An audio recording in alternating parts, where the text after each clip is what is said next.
مؤمن فلا كفران لسعيه وإنا له كاتبون ও আমার বান্দা তোমরা জেনে রাখো এমন কতগুলো কাজ আমল রয়েছে যে কাজগুলো করলে আল্লাহ পাক রব্বুল আলামিন খুশি হয়ে যায়, বান্দার প্রতি রাজি হয়ে যায়। ওই সমস্ত কাজগুলি তোমরা বেশি বেশি করার জন্য চেষ্টা করো, যে কাজগুলি করলে কিরামান কাতিবিন ইয়ালামুনা মা তাফআলুন, ওই কিরামান কাতিবিন আপনার আমলটা 10 গুণ বাড়ায় লিখবেন। সুবহানাল্লাহ। ভালো কাজ করতে হবে। আমরা সবাই কাজ করি, কেউ ভালো কাজ করে, কেউ খারাপ কাজ করে। খারাপ কাজগুলি উঠে যাচ্ছে, ভালো কাজ যেগুলো করতেছি সেগুলো উঠে যাচ্ছে কোথায়? আমল নামা করতে। আমারগুলি আপনার, আমার আমল নামা, আপনার কাজগুলি আপনার আমল নামায় উঠে যাচ্ছে। তবে আল্লাহ পাক রব্বুল আলামিন একটি শর্ত দিয়েছেন, ওয়া হুয়া মুমিন। আপনি নামাজ পড়ার জন্য আপনাকে মুমিন হতে হবে, দানশীল হওয়ার জন্য মুমিন হতে হবে, ভালো কাজ করার জন্য মুমিন হতে হবে। যদি মুমিন হয়ে থাকে সেই কাজটা আপনার আমলনামায় উঠবে 10 গুণ বৃদ্ধি হয়ে। সুবহানাল্লাহ। ওয়া হুয়া মুমিন। আর আপনি অন্য ধর্ম অবলম্বী, হিন্দু ধর্ম, খ্রিস্টান ধর্ম, বিভিন্ন ধর্ম আছে, ওরাও ভালো কাজ করে।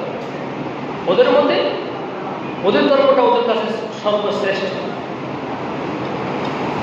কিন্তু সমস্ত ধর্মগুরু সাহিত্য প্রমাণ সহ সর্বশ্রেষ্ঠ ধর্ম হচ্ছে ইসলাম ধর্ম। সুবহানাল্লাহ। ইন্না দীনা ইনদাল্লাহিল ইসলাম। ইসলাম এমন একটি ধর্ম যে ধর্মের মধ্যে আল্লাহ পাক রব্বুল আলামিন সমস্ত কিছু দিয়েছেন এবং সেই ধর্মকে সর্বশ্রেষ্ঠ ধর্ম হিসেবে আল্লাহ পাক রব্বুল আলামিন সেটা প্রমাণ করে দিয়েছেন। এবং যে ধর্মের মধ্যে শ্রেষ্ঠ নবী, শ্রেষ্ঠ কিতাব, শ্রেষ্ঠ বান্দা, শ্রেষ্ঠ নবীর উম্মত এবং শ্রেষ্ঠ কিতাব নিয়ে যারা দুনিয়াদারি করার জন্য চেষ্টা করতেছেন, ওটাই হচ্ছে একমাত্র শ্রেষ্ঠ ধর্ম। সুবহানাল্লাহ। এবং সমস্ত ধর্মগুলিও যারা রয়েছেন তারাও বলেছেন যে শ্রেষ্ঠ ধর্ম হচ্ছে ইসলাম। ইন্না দীনা ইনদাল্লাহিল ইসলাম। তাহলে এত সুন্দর একটি ধর্মের মধ্যে আমরা জন্মগ্রহণ করেছি, সেটাই আমাদের সবচেয়ে বড় কপাল, আমাদের সবচেয়ে বড় ভাগ্য হচ্ছে সেটা। আল্লাহ পাক রব্বুল আলামিন যেন বলেছেন, ফামান ইয়ামাল মিনাস সালিহাত ওয়া হুয়া মুমিন। বান্দা ভালো কাজ করো, নামাজ পড়ো, রোজা রাখো, দান করো, সাদকা করো, যত প্রকারের ভালো কাজ রয়েছে সমস্ত ভালো কাজগুলি করার জন্য চেষ্টা করো। তবে খারাপ কাজ থেকে তোমরা অনেক দূরে থাকো, অনেক দূরে থাকো। ওয়া ইন্না লাহু কাতিবুন। নিশ্চয় আমরা যেই কাজগুলি করি না কেন ওই কাজগুলি আমাদের আমলনামায় উঠে যাচ্ছে, প্রতি মুহূর্তে উঠে যাচ্ছে। ভালো করলে ভালোটা উঠতেছে, খারাপ কাজ করলে খারাপটাই উঠতেছে। এই জন্য আল্লাহ পাক রব্বুল আলামিনের হুকুম হচ্ছে সবসময় সর্বদা যেখানে যাও সব জায়গায় ইবাদত করার জন্য সুযোগ আছে। সাগরের মধ্যে যারা রয়েছেন তারা সেখানে ইবাদত করতে পারে, অনেক গুরুত্বপূর্ণ ইবাদত সেখানে। যারা সবসময় সার্বক্ষণিক সাগরের মাঝখানে যায়, ওরা এই দুনিয়ার মধ্যে আল্লাহ পাক রব্বুল আলামিন যত ওলি বুজুর্গ বড় বড় দরবেশ রয়েছেন, দুইটি স্থান মধ্যে তারা গিয়েছেন। কয় স্থান? দুইটি স্থান। একটা হচ্ছে পাহাড় আর একটা হচ্ছে সাগর। সুবহানাল্লাহ। কেন জানেন? আল্লাহ পাক রব্বুল আলামিন রহমতের ভান্ডার প্রত্যেক দিন শেষ রাত্রে যখন রহমতের ভান্ডার নিয়ে বান্দাকে দেওয়ার জন্য শেষ আসমানের মধ্যে চলে আসেন, যে সমস্ত আল্লাহর বান্দারা শেষ রাত্রের মধ্যে জিকির করে তাহাজ্জুদ পড়ে ওই সমস্ত বান্দাদেরকে রহমতগুলি বর্ষণ করে তাদের মধ্যে রহমতগুলি দান করে দেন। এর মধ্যে যে সমস্ত রহমত অবশিষ্ট রয়ে যায় ওই রহমতগুলি আল্লাহ পাক রব্বুল আলামিন আরশ আজিমের মধ্যে নিয়ে যায় না, ওই রহমতগুলি কিছু রহমত সাগরের মধ্যে আর কিছু রহমত পাহাড়ের মধ্যে আল্লাহ দিয়ে দেন। সুবহানাল্লাহ। এই জন্য সমস্ত ওলি বুজুর্গ দরবেশ যারা হয়েছেন আমল করেছেন, দাসত্ব করেছেন, গোলামি করেছেন, ওরা দুইটি স্থান বেছে নিয়েছেন। একটি হচ্ছে সাগর আর একটি হচ্ছে পাহাড়। এইগুলি হচ্ছে আল্লাহর রহমতের অপরন্ত রহমতের একটি বান্দা। সুবহানাল্লাহ। না হলে দেখতেছেন এই সাগরের মধ্যে লক্ষ লক্ষ কোটি কোটি মিলিয়ন ডলারের ব্যবসা, মাছের ব্যবসা। দেখি কেউ বুকে হাত দিয়ে বলতে পারবে আমি এখানে 5,000 টাকার ফোনা চাচ্ছিলাম? পারবে কেউ বলতে পারবে? 10,000 টাকার ফোনা 22 ইলিশ মাছের 22 আমি দিয়েছিলাম, কেউ বলতে পারবে? পারবে না। সুবহানাল্লাহ। এই পাহাড়ের মধ্যেও লক্ষ লক্ষ টাকার গাছ, বড় বড় গাছ আল্লাহ রাব্বুল আলামিন সৃষ্টি করে রেখে দিয়েছেন। না জানে এমন সৃষ্টি করেছেন, অনেক ফল ফ্রুট সেখানে গাছের পাহাড়ের মধ্যে রয়েছেন। একটি বৃক্ষ আপনি রোপণ করতে পারেন নাই, আমি রোপণ করতে পারি নাই, এক সামান্য পানিও দিতে পারি নাই, একটু সার দিতে পারি নাই। আল্লাহর রহমতের মাধ্যমে ওই বৃক্ষগুলি বড় বড় হয়ে যায়। যেগুলো রহমতের সাগরের মৃত মাছগুলো বড় বড় হয়ে যায়। সুবহানাল্লাহ। এগুলো এমনি বড় হয়, আল্লাহর রহমতের মাধ্যমে এগুলো বড় হয়। আমরা মনে করি আপনার বড়র মধ্যে কোটি কোটি টাকা ইনকাম হয়, লক্ষ লক্ষ টাকা। এক এক বাইক হিসাব দেয়। আমি আলহামদুলিল্লাহ এবছর প্রায় 10 লক্ষ টাকার ব্যবসা হয়ে 50 লক্ষ টাকার ব্যবসা হয়েছে। ওগুলো আল্লাহ আপনাকে দিয়েছেন। আপনি এখানে 50 টাকার কোনো আপনি ছাড়তে পারেন নাই, একটি ফোনা ছাড়ার ক্ষমতা আপনার সেখানে নেই। এগুলো প্রত্যেকে কিভাবে আল্লাহ আমাদের জন্য রিজিকের ব্যবস্থা করে দেন একটু চিন্তা করেছি? করিনি। শুধু সাগরের মধ্যে যায় আর সেখান থেকে আনার পর বিক্রি করে টাকা নিয়ে আমরা উন্নতি করতেছি। আমরা একটু চিন্তা করি না, যেটা মন চাই সেটাই করতেছি। আমরা যদি চিন্তা করি এগুলো প্রত্যেকে আসলো, এই রিজিকটা আমাকে খেয়ে দিয়েছে। এই সাগরের মালিককে, মাছের মালিককে, আমার মালিককে একমাত্র আল্লাহ। সুবহানাল্লাহ। আমরা যদি সেই চিন্তাটা করি তাহলে আমরা কখনো খারাপ কাজের মধ্যে আর যেতে পারি না। সবসময় ভালো কাজ নিয়ে আমরা ব্যস্তই থাকবো। সবসময় অধিকাংশ সময় দেখি সাগর নদী যারা যায় তারা ইবাদতের জন্য একটি মুখ্য স্থান সেখানে বেছে দিয়েছেন আপনারা, কিন্তু ওরা সেই পরিবেশ নিয়ে যায় না। এখান থেকে যাওয়ার সময় যারা দেখি মুসলিম যারা আছে তারাও একই পরিবেশ নিয়ে যায়। একেবারে এমন কতগুলো পোশাক পরে, কেন? লম্বা লম্বা ট্যাক্স আছে, এগুলো করতে পারে না, যত টাকা যাবে না। এমন কতগুলো ছোট্ট ছোট্ট মেয়ে পরে ওখানে সুন্দরভাবে যাবেন, সুন্দরভাবে থাকবেন। 3-4 ঘন্টা সেখানে আপনারা অবস্থান করেন, অন্ততপক্ষে জিকির করবেন, সুবহানাল্লাহ, আলহামদুলিল্লাহ, আল্লাহু আকবার, তাসবিহ পড়বেন। মাসগুলো তো আপনার মনে আসবে, আর কোথাও যাবে না। সুবহানাল্লাহ। আমরা করি কি সেখানে গিয়ে উলঙ্গ পোশাক একটা পরে যাই, সেখানে গিয়ে অনেকে গান করে বড় বড়। আমার কাছে খবর আসছে, আমি নিউজ পাইছি, সেখানে দেখি অনেক বড় বড় গান করে। আসলে গান করলে সেখানে আল্লাহ রহমত নাজল হয় না, গজব নাজল হবে। আবার এসে বলে হুজুর একটা দোয়ার প্রয়োজন হবে, মাছ একেবারে নেই, মাছ কোথেকে আসবে? করবে তুই তো আল্লাহ জিকির করস নাই, শুকরিয়া আদায় করস নাই। যারা দেখি সেখানে যাওয়ার পরে আমার নিয়ম মতো চলেছে, এখানে যেগুলো আলোচনা করতেছি সবার জন্য। এখান থেকে 2 রাকাত নফল নামাজ পড়ে যাবেন, সুবহানাল্লাহ বলে, কিছু লাগবে না। কোনো দরবেশ, কোনো ফকির, কোনো কাছ থেকে কিছু আনতে হবে না। সেখানে অনেক বড় বুজুর্গ রয়েছে, জানেন? সেখানে যাওয়ার পর যে আপনারা গান করেন, ভাষা গালিগালাজ করেন একজনকে আরেকজনকে, প্রত্যেকের রিজিকের ব্যবস্থা হবে, কমে যাবে দিন দিন। ওখানে একটা জিন্দা ওলি বুজুর্গ রয়েছে, খাজা হিজির আলাইহিস সালাম ওখানে রয়েছে। তাহলে আমরা সেখানে যাওয়ার পর যদি জিকির করি, তাসবিহ করি, সুবহানাল্লাহ, আলহামদুলিল্লাহ, আল্লাহু আকবার, এগুলো যদি আমরা পড়ি, আল্লাহ তাআলা জিকিরের ব্যবস্থা আপনার জন্য এমনি বাড়াই দিবেন। সুবহানাল্লাহ। আর হুজুরের কাছে আসতে হবে না, কোনো কিছুর প্রয়োজন হবে না। আপনি 5 ওয়াক্ত নামাজ পড়বেন, যাওয়ার সময় ইসলামিক পোশাক নিয়ে যাবেন, উলঙ্গ পোশাক, ছোট্ট ছোট্ট পোশাক এগুলো নেবেন না। হ্যাঁ, এগুলো আমি গত বছর করেছিলাম, সেই কথা আবার বলতেছি। বলার পর ওই আমাকে দেখলে অনেকের খাতার মধ্যে লুঙ্গি থাকে, লুঙ্গিটা তাড়াতাড়ি চাপাই দিই, পিছনের দিকে তাকে আমি চলে আসলে আবার উলঙ্গ হয়ে যায়। আমাকে ভয় করে লাভ নাই, আল্লাহকে ভয় করো। আমাকে ভয় করলে কোনো লাভ নাই, আল্লাহকে ভয় করে চলবেন। ইন্নী আখাফুল্লাহ রাব্বাল আলামিন। সবসময় সর্বদা যেখানে থাকেন না কেন আল্লাহকে ভয় করে চলবেন। আল্লাহ রাব্বুল আলামিন আপনাকে উত্তম রিজিক দিয়ে দিবেন। সুবহানাল্লাহ। এজন্য আল্লাহ বলেছেন, ফামান ইয়ামাল মিনাস সালিহাতি ওয়া হুয়া মুমিনুন ফালা কুফরানা লিসাইহি ওয়া ইন্না লাহু কাতিবুন।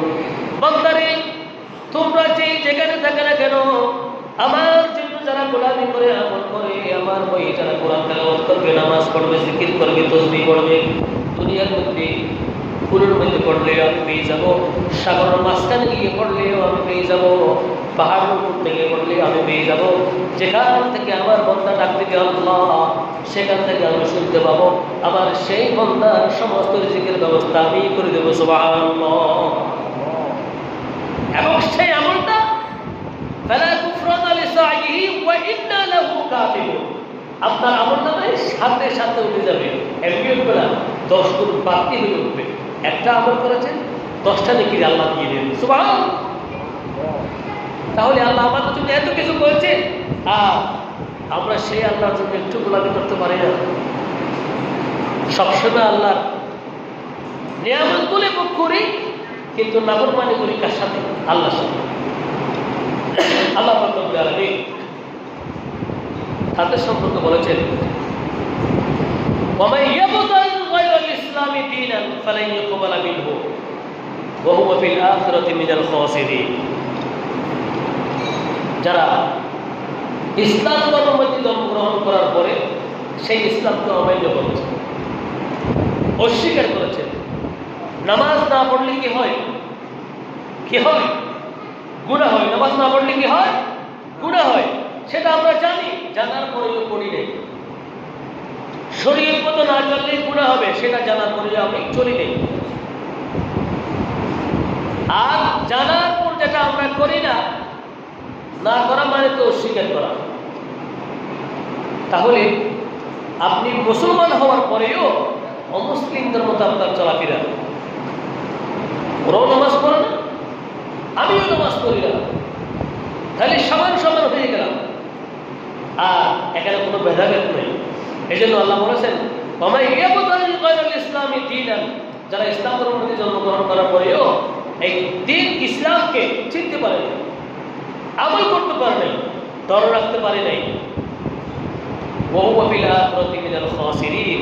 তারা সবচেয়ে বড় ধরনের ক্ষতিগ্রস্ত হবে দুনিয়ার মধ্যে এবং আখিরাতের মধ্যে। সবচেয়ে বড় ধরনের ক্ষতিগ্রস্ত হবে ওরাই যারা ইসলাম ধর্মকে পাওয়ার পরেও, জন্মগ্রহণ করার পরেও মানতে পারে নাই, আমল করতে পারে নাই, কোরআন বুঝতে পারে নাই, শিখতে পারে নাই। মুসলমান ধর্মে জন্মগ্রহণ করেছে অথবা সূরা ফাতিহা পড়তে পারে না, নামাজ কয় ওয়াক্ত জানে না, জীবনের শেষ নামাজ জানাজার নামাজ যদি বলি, জানাজার নামাজের নিয়ম একটু বলে, কেউ পারবে না। প্রত্যেক নামাজের মধ্যে সূরা ফাতিহা শেষ করার পরে দোয়া, দোয়া নাই, শুধু সূরা পড়তে হয়। 3 আয়াত পরিমাণ কোরআন তেলাওয়াত করতে হয়, সেটা ওয়াজিব। আর এমন একটি নামাজ আল্লাহ আমাদের জন্য রেখে দিয়েছেন, জীবনের শেষ নামাজ, জানাজার নামাজ। সেখানে কোনো সূরা ফাতিহা নেই, শুধু দোয়া আর দোয়া। সুবহানাল্লাহ। ওই দোয়াগুলিও আমরা অনেকে জানি না কি পড়তে হয়, শিকার কোনো আগ্রহও নাই, আগ্রহ নেই। তাহলে আমরা কিভাবে আল্লাহ পাক রব্বুল আলামিনের কাছে তো অবশ্যই একদিন যেতে হবে। এখানে থাকতে পারবেন? আমি আপনি কেউ পারবো? কেউ থাকতে পারবো না, সবাইকে চলে যেতে হবে। ইন্নাকা মাইয়িতুন ওয়া ইন্নাহুম মাইয়িতুন সুম্মা ইন্নাকুম ইয়াওমাল কিয়ামাতি ইনদা রাব্বিকুম তাখতাসিমুন। সবাইকে কিয়ামতের মাঠে দিন এক জায়গায় করবেন, সেখানে প্রশ্নবিদ্ধ হতে হবে।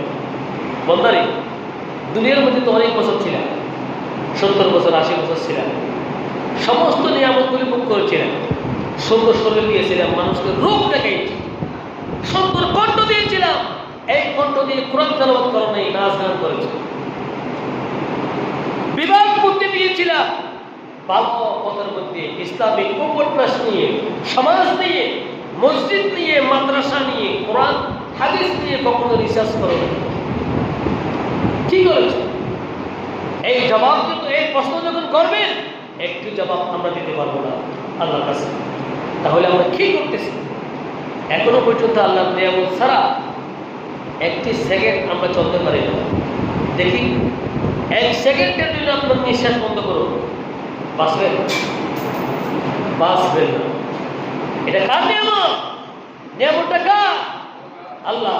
এই নিঃশ্বাস নিচ্ছি আর বাইরে করতেছি, আবার শরীরের ভিতর থেকে দূষিত হাওয়াগুলি, নিঃশ্বাসগুলি বাইরে করে দিলাম, সেই বাতাসগুলি গাছ গাছালি, খের, বিভিন্ন পাহাড়, পানি সবকিছু আবার পরিচয় করে, রিফারিং করে আবার শ্বাস নেওয়ার জন্য আল্লাহ আমাদের জন্য সুস্থ করে দিয়েছেন। সুবহানাল্লাহ। একটু আবহাওয়াকে দূষিত করে দিয়েছে, আমরা মাউস করতেছি, স্প্রে করতেছি, বাসার কোনো গতি আছে? কোনো গ্যারান্টি আছে? নেই। একটু সামান্য লড়া দিয়েছে, দূষিত করে দিয়েছে। তাহলে চিন্তা করছেন কার ক্ষমতা বেশি? বেশি কার ক্ষমতা? আল্লাহ। সুবহানাল্লাহ। তাহলে আমরা কি নিয়ে এত বড়াই করি? আমাদের তো কোনো কিছু নেই, এরপরে আমরা এত বড়াই, এত গৌরব, আমার অনেক কিছু আছে, আমরা বলি, প্রকাশ করি, কিছু নেই, জিরো। জিরো এসেছি, আবার জিরো যাব। এটা মুসাফির জিন্দগি, यही दुनिया मुसाफिर है वही आखिर ठिकाना कोई आगे रवाना है कोई पीछे रवाना। চলে যেতে হবে, থাকতে পারবো না। এখানে এসেছিলাম উলঙ্গ, যাওয়ার সময় নসিবে থাকলে সাদা কাপড়ের পোশাক পাবো, নাইলে তাও পাবো না। চলে যেতে হবে। কিসের জন্য আমরা এত পাগলামি করি? এখানে এত মগ্ন হয়ে গেলাম। হ্যাঁ, এটাও করবো, আল্লাহর কাছে করতে হবে, ইসলামিক কাজও করতে হবে। নামাজ এটা আপনার উপর ফরজ, জীবন বাঁচানো যেরকম ফরজ, নামাজটাও আপনার জন্য ফরজ। নামাজটা আদায় করে বাকি কাজগুলো আমরা করার চেষ্টা করবো। সাগরে যান, সেটাও ইবাদত। যাওয়ার সময় ওযু করে 2 রাকাত নামাজ পড়ে সাগরে চলে যাবেন। সুবহানাল্লাহ। আপনি যতক্ষণ পর্যন্ত সাগরে থাকবেন, ততক্ষণ পর্যন্ত আল্লাহর আমানতের প্রতি থাকবেন, আল্লাহ আপনার জন্য রহমত নাযিল করবেন, রিজিকের ব্যবস্থা করে দেবেন, বড় বড় মাছগুলি আপনার বড় মধ্যে আসবে। সুবহানাল্লাহ। তাহলে ওয়াইন্না লাহু কাতিবুন, সমস্ত কিছু আল্লাহর দরবারের মধ্যে লিপিবদ্ধ হয়ে যাচ্ছে। এজন্য আমরা সেইভাবে চলার জন্য চেষ্টা করব, যেভাবে চললে দুনিয়া আখিরাত উভয়টা আল্লাহ আমাদের জন্য রাখবেন। সুবহানাল্লাহ। একটা জিনিস মনে মনে সবসময় বিশ্বাস থাকতে হবে, চলতে হবে। দুনিয়ার মধ্যে চিরদিন থাকতে পারবো না, চলে যেতে হবে। আমার বাবা চলে গিয়েছেন, দাদা চলে গিয়েছেন, আমাকেও অবশ্যই চলে যেতে হবে। মৃত্যুর স্বাদ এটা পান করতে হবে। প্রত্যেকের জন্য মৃত্যু উপস্থিত থাকবে, যে যেখানে থাকে না কেন সেখান থেকে আমাদেরকে গ্রাস করে নিয়ে আসবে। এই জন্য এটা এইভাবে আমরা চিন্তা করে চললে আল্লাহ পাক রব্বুল আলামিন উভয় কালটা আমাদের জন্য রাখবেন। সুবহানাল্লাহ। একটা হাদিস বলেছিলাম, এটা বলে শেষ করে দিচ্ছি। রাসূল পাক সাল্লাল্লাহু আলাইহি ওয়াসাল্লাম খুবই গুরুত্বপূর্ণ একটি হাদিস, যেটা আমাদের কাছে বর্তমানে এখন নেই। হযরত আব্দুল্লাহ ইবনে উমর রাদিয়াল্লাহু তাআলা আনহুমা আন নবী সাল্লাল্লাহু আলাইহি ওয়াসাল্লাম আন্নাহু ক্বাল মা মিন ইয়াউমিন ইল্লা মালাকুন ইয়াহদিমু ফীহি আল-মুকাবির ওয়া ইউনাদি ইয়া আহলাল কুবুর। সুবহানাল্লাহ। হযরত আব্দুল্লাহ ইবনে উমর রাদিয়াল্লাহু তাআলা রাওয়ায়াত করেছেন, প্রত্যেকদিন দৈনন্দিন একজন ফেরেশতা কবরস্থানের মধ্যে গিয়ে সমস্ত কবরস্থানবাসীদেরকে ডাক দিয়ে বলেন, ও কবরস্থানের বাসিন্দা, তোমরা কেমন আছো? তোমাদের কাদের প্রতি বেশি ঘৃণা হয়? কোন মানুষদেরকে কবরস্থান থেকে দেখলে যারা মৃত্যুবরণ করেছে তাদের কষ্ট খুলে যায়? আমরা দেখি না, অন্ধ। ওরা ওখান থেকে দেখতেছে আমরা কোন জায়গায় কি করি কি না করি, কেমনি ভাবে আমরা নষ্ট করতেছি। আমার বাপের জমি, বাপের জায়গা, ঘর বাড়ি, এইগুলো দিয়ে আমরা কি করতেছি সবগুলো ওখান থেকে দেখি। ফেরেশতা বলে, ও মুর্দারা, কবরস্থানের বাসিন্দারা, তোমাদের কোন সমস্ত লোকদের প্রতি বেশি ঘৃণা হয়, দেখলে আফসোস হয়? সমস্ত কবরস্থানের বাসিন্দারা একই আওয়াজে বলেন, ওয়ায়ুনাদি আহলাল কুবুর মান তাহসুদুনা আল-ইয়াওম। তাদের প্রতি বেশি ঘৃণা হয়। ফায়াজিবুনা ওয়া ইয়াকুলুন, সবাই একই আওয়াজে বলেন, ওয়া ইয়াকুলুনা নাহসুদু আহলাল মসজিদ মাসাজিদিহিম ইউসাল্লুনা ওয়া লা নাকদিরু নুসাল্লি ويصومون ولا نقدر نصوم ويتصدقون ولا نقدر نتصدق ويذكرون الله ولا نقدر نذكر فيندمون على تفريطهم أو كما قال النبي صلى الله عليه وسلم. সবাই একই আওয়াজে বললেন, নাহসুদু আহলাল মসজিদ। যখন মানুষ আযান যখন হয়ে যায়, যখন যারা মসজিদের দিকে নামাজের উদ্দেশ্যে রওনা হয়, তাদের দেখলে আমাদের ঘৃণা হয়। কেন? মুসল্লিদেরকে দেখলে তোমাদের খুশি হওয়া উচিত, ওরা নামাজ পড়তেছে, ভালো কাজ করতেছে। তোমাদের তো খুশি হওয়া উচিত, আনন্দ করা উচিত। ওদের দেখলে তোমরা কেন ঘৃণা করো? ওদের দেখলে তোমরা কেন ঘৃণা করো? ফি মাসাজিদিহিম ইউসাল্লুন। কেন ঘৃণা করে জানো? তারা মসজিদে কি নামাজ পড়তে পারে, সুবহানাল্লাহ, কি পড়তে পারে? নামাজ পড়তে পারে। ইউসাল্লুন ওয়ালা নাকদিরু নুসাল্লি, অথচ আমরা নামাজ পড়তে পারি না। মানুষ মৃত্যুবরণ করলে সবকিছু বন্ধ হয়ে যায়, সেখানে ইবাদত, এখান থেকে আর ইবাদত করা যাবে না। যাবে কবরের মধ্যে ইবাদত করতে পারবে? পারবে না। আমরা দুনিয়ার মধ্যে অনেক কিছু করি, আজকে ঠিক আছে করি নেই, কালকে করবো। ওই কবরস্থানের মধ্যে যাওয়ার পরে আর সুযোগ নেই, সমস্ত আমল নামা দরজা বন্ধ হয়ে যায়, সমস্ত কিছু বন্ধ। এই জন্য ওরা বলে, ওরা নামাজ পড়ার জন্য মসজিদে এসে নামাজ পড়ে, আর আমরা নামাজ পড়তে পারি না। ওয়ালা নাকদিরু নুসাল্লি, আমরা নামাজ পড়তে পারি না, এই জন্য তাদেরকে দেখলে আমাদের ঘৃণা হয়। এর পরবর্তী কাদের প্রতি? ওয়ায়াসুমুনা ওয়ালা নাকদিরু নাসুমু। ও ফেরেশতা, রহমতের ফেরেশতা, যে সমস্ত আল্লাহর বান্দারা রোজা রাখে তাদেরকে দেখলে ঘৃণা হয়। কেননা আমরা রোজা রাখতে পারি না, তারা রোজা রাখতে পারে। আবার বলেন, আর কার প্রতি ঘৃণা হয়? ওয়ায়াতাসাদ্দাকুনা ওয়ালা নাকদিরু নাতাসাদ্দাকু। ওই সমস্ত আল্লাহর বান্দা যারা সদকা করে, দান করে, ভালো কাজ করার জন্য চেষ্টা করে, গরিব এতিম মিসকিন অসহায় অসুস্থ ব্যক্তিকে সহযোগিতা করে, এটা সদকায়ে জারিয়া, ওটা দেখলে আমাদের ঘৃণা হয়, আমরা করতে পারি না। এর পরবর্তী কাদের প্রতি? ওয়ায়াযকুরুনাল্লাহ ওয়ালা নাকদিরু নাযকুরু। ও রহমতের ফেরেশতা, যে সমস্ত আল্লাহর বান্দারা আল্লাহর নামের উপরে জিকির করে, সুবহানাল্লাহ, কার নামের উপর? আল্লাহর নামের উপরে জিকির করে, তাদেরকে দেখলে আমাদের ঘৃণা হয়। কেননা আমরা আল্লাহর নামের উপরে জিকির করতে পারি না, সেই সুযোগ নয়, আর এই জন্য তাদের দেখলে ঘৃণা হয়, আর আমরা জিকির করতে পারি না। তাহলে এই ঘৃণাটা কখন শেষ হয়ে যায় বলো? ঘৃণাটা করি, প্রত্যেক কিছুর শুরু আছে, শেষ আছে। ঘৃণাটা কখন শেষ হয়? হ্যাঁ, সমস্ত মুর্দাবাসীরা বলল, ফায়ালতুমুনা আলা তাফরিদিহিম। ওটা আমাদের এমন অবস্থার মধ্যে শেষ হয়ে যায়, বান্দা যখন নামাজ পড়ে যাওয়ার সময় 3 বার সূরা ফাতিহা, 3 বার সূরা ইখলাস, একবার আমানা রাসূলু বিমা উনজিলা ইলাইহি মির রাব্বিহি ওয়াল মুমিনুন, ওটা বড় যখন জিয়ারত করে দোয়া করে আমাদের জন্য, তখন শেষ হয়ে যায়। সুবহানাল্লাহ, সুবহানাল্লাহ। আর সেই জিয়ারতের সুযোগ আমাদের আছে? বলেন, আছে? হ্যাঁ, এখানে নাই, দূরে আছে। নামাজ পড়ার পাশাপাশি জিয়ারতের স্থান লাগে, কবরস্থান। অর্থাৎ কি? কবরস্থান। আফসোস, দুনিয়ায় দাঁড়াই করার জন্য কত সুন্দর সুন্দর বিল্ডিং নির্মাণ করেছি, 3 তলা 4 তলা 5 তলা, আরাম তোষক দিয়ে সেখানে আমরা ঘুমাই, কত প্রকার আনন্দ উল্লাস করি। কিন্তু এটা আজীবন না, এটা অস্থায়ী। যেখানে আজীবন থাকবো, যেখানে আমরা কিয়ামত পর্যন্ত থাকবো, সেরকম একটা স্থান আমাদের মসজিদের প্রতিবেশীদের মধ্যে নেই। সবচাইতে বড় আফসোস। ওইটা করার জন্য চেষ্টা করো। সেখানে আপনি থাকবেন, আমি থাকবো, এই ঘরবাড়ি যেগুলো আছে এগুলো এখানে থাকবে।